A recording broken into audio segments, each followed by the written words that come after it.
Ma, may pupunta dito maniningil ng utang. Anong gagawin ko, ma? Basta alam mo na yon, sabi mo wala ako dito. O sige, sabihin ko ano man, nagbakasyon ka. Ayan, tama yan! Sabihin mo next week pa ako makakauwi ah. O sige, sige ma, next week. Puro ka ganyan-ganyan, baka mamaya tatanga-tanga ka na naman dyan ha. Ikaw babae ko talaga sa utang ko dun. A few moments later. Hindi baka dumating na yun na ang tabayanan mo. Oo man, nakabantay ako dito sa bintana. Nakabantay, ano ba yung pinapanood mo? Lolong ma, bagong palabas ng GMA, ayan oh. Ay, mukhang maganda yan ha. Sabi yung babaeng to, may utang pa yun eh. Mars! Nakaya na siya! Wait lang, te! Madali ang magtago ka na. Nanay mo. Sabi mo sa nanay mo, magbayad na siya ng utang niya. Ay, umalis po eh. Nagbakasyon po sa probinsya. Ay, anong alis-alis? Saan palusot ka naman yan? Ay, hindi po ako nagpapalusot oh. Sumakit man po yung tiyan ng nanay ko. Ay, ganyan eh. Basta sabihin sa nanay mo, pag uwi niya, magbayad siya ng utang niya. Sige po, sabihin ko po. Mars, kayo usapan yan ha. Ay, kailan pala balik yung nanay mo? Ay, opo, hindi niya nasabi yan. Wait lang po, tanong ko ah. Ma, ilan daw balik po sa next week? Ba't ka nagtanong? Ay, mga nakalimutan ko. Sabi ko na nga ba, nagkatago-tago ka lang dyan eh. Lumabas ka dyan, magbayad ka ng utang mo ngayon na. O na, nandito na ako, manahimik ka dyan. Kunin mo tong anak ko, yung iyon na yan. Wala namang ginagawa yan dito sa bahay namin. Kundi kumain, matulog lang. Uy, ma, tatanga-tanga ka, diba? O, sumama ka dun. Oy, sure ka yung anak mo ibabayad mo ha. Oy, sumama ka na, halika na, magugas ka sa bahay 1 taon. Uy, ma, nakalimutan ko nga, may. Oy, bayad na ako ha. Ay, wag ka na umiyak-iyak pa dyan, sumama ka na dito. Eto na. O, madali ka dyan. Ay, manonood na nga lang ako, baby. Ay, ayun ang gusto kong palabas ang palan.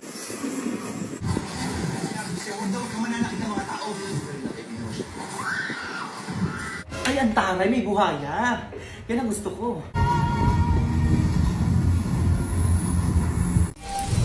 Nak, mandiyan ka na pala. Kaya pala hindi ako pinapautang ni Bombay, sinisiraan pala ako ni Basing doon. Ay bakit daw? Malamang para siya lang makautang. Napakaibad talaga ng Basing na yan, ma.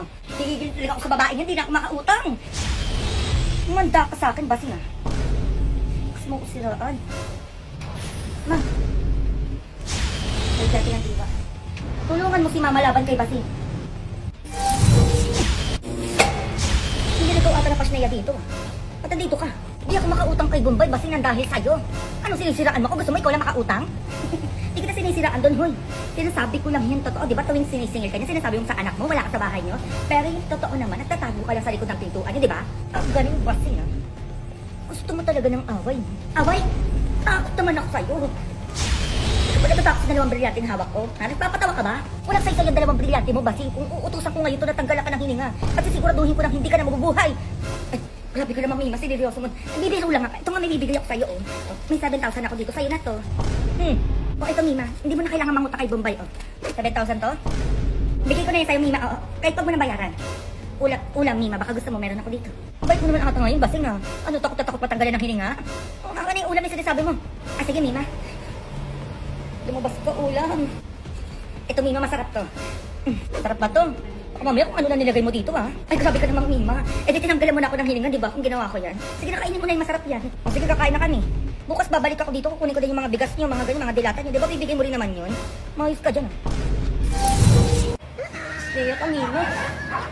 Pumunta ko lang din kay Bombay, wala na akong pera. Ibigil ako sa'yo, Mima. Nautakan mo man ako ngayon. Tupawian naman kita. Ay, yun, tama naman na yan. Ayan, ma. Bumili ka muna ng suka kay Aling Basing, oh. Ayan, ma. Bumili ka muna isa lang. Isa lang. Aling Basing, pabili nga po ng suka, isa lang. Ito pa yung bayad ko. Ang barya dito? Barya, wala po. Papalit ka lang ata eh. Ito na lang sukli mo, candy muna. Wala din akong barya. Ah, candy po. Ma. Ma. O ano to? May candy, nasa si sukli. Ayan daw muna yung sukli mo, wala daw siyang barya. Ah, ganun, pwede na. Ay, Basing. O bakit? Pabili nga ako na 1 kilong bigas, tapos sama mo na ng 3 dilata. Dami mo atang pinamili ngayon ha. Makasenso ka dyan ha. Oh, yan, sakto na to. Bayad ko. O ano to, candy? Asan bayad mo? Ayan. Aba, pag pinanukli mo yung candy, pwede. Pag mabayad sa'yo, bawal. Naku, mayos ka dyan ha. Pinanukli mo yung candy kanina kay Junjun. Hintayin mo, mag-grocery pa ako sa'yo bukas. Eh, Basing. Ano na naman yun? Basing, baka pwede mo naman ako pautangin dyan. Utang na naman, hoy. Ang dami mong pang utang dito. Hindi na nga kita siningil eh. Sabi mo ngayon ka magbabayad. Sabi ka naman, 1 kilong bigas lang naman, tsaka 2 itlog. Eh naku, wala na utang-utang. Di na ako kumikita sa inyo. Ayan yung utang niya, oh. Ganun, ano mo talaga ako pautangin? Ganun. Hello, Mars. Kamusta na yung nasampal ko kagabi? Tulog pa din ba hanggang ngayon? Ganun ba? Yung nasa bunutan ko, kalbo na ba? Grabe naman, wala pa nga akong ginagawa masyado kasi Mars, ganun talaga ako kapag mainit yung ulo ko. Hindi ko na lang talaga alam yung nangyayari. Sige na Mars, diyan ka na, baka mag-init pa yung ulo ko dito. Ay, Mari, hindi ka naman mabiro. Ito na pala yung 3 kilo yung bigas. Oo. Ayun, 3 kilo ba to? Parang hindi naman. Ay, ito pa Mars, oo. Itlog tapos dilata, Sinamahan ko na din ng noodles.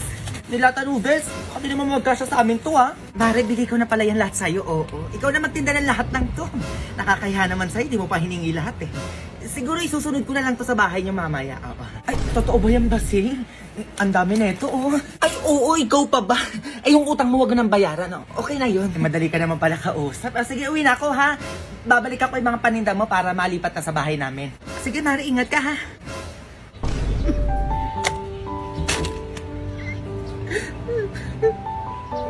Nak, nasira na ata tong radyo ko. Bakit ma? Hindi ko nga alam, gusto ko sana makinig ng radyo bago ko matulog. Ay naku, hindi mo na kailangan ng radyo. Akin na yung cellphone mo. Bakit? Download ako ng Spotify. Spotify ano yun? Spotify ma, sobrang daming kanta doon na pwede mong pakinggan for free. Ay, i-download mo sa akin yan na. Akin na dali. Ayan, may Spotify ka na ma. Ayun, thank you na. Alam mo, pwede mong patugtugin yung mga kantang nasa chart. Kung saan nandun yung mga top song dito sa Pilipinas tsaka sa buong mundo. Wala, excited ako gamitin. Tapos ma, kung gusto mo naman matuto tungkol sa parenthood, business, or kahit mag-relax ka bago matulog, may mga podcast na pwede mong pakinggan at i-download kahit naka-offline ka. Walang bongga talaga. Sige nak, gamitin ko muna to Spotify hanggang sa makatulog ako. Ayun, sakto may sleep timer dyan. Pwede iset yun based sa gusto mo mula 5 minutes hanggang 1 oras. Para kapag nakatulog ka na, kung sa titigil yung kanta o yung podcast para makasave ka na rin sa battery mo. Para pagising mo, hindi lowbat yung phone mo, di ba? Oo nga no. Sige, diyan ka na, mag-Spotify na ako na. Ayun, taray. Sige ma, enjoy. Mag-alas 9 na, wala ka pa din? Ay, naku, sabi ko na bakit? Nasaan ka? Ha? Nandito ko lang net. Ano kapag ako late umuwi, galit na galit ka? Anong oras na, ha? Wala kang balak umuwi, gabi na? Ay, eto na nga, uwi na ako, A few moments later. Ang tagal, anong oras na? Ba't ako sarado yung pintuan? Napuksa mo yung pinto.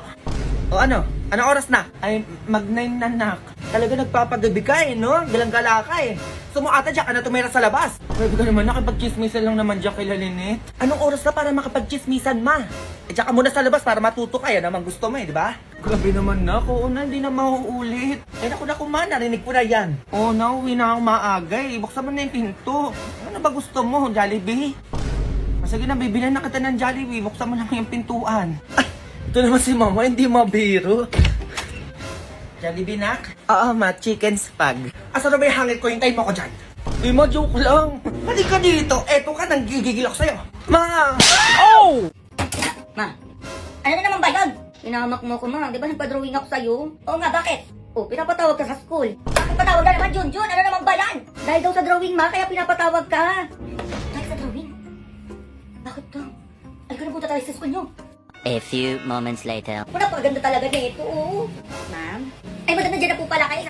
Bakit niyo po ako pinatawag? Good news po! Ha? Himala po yan, ma.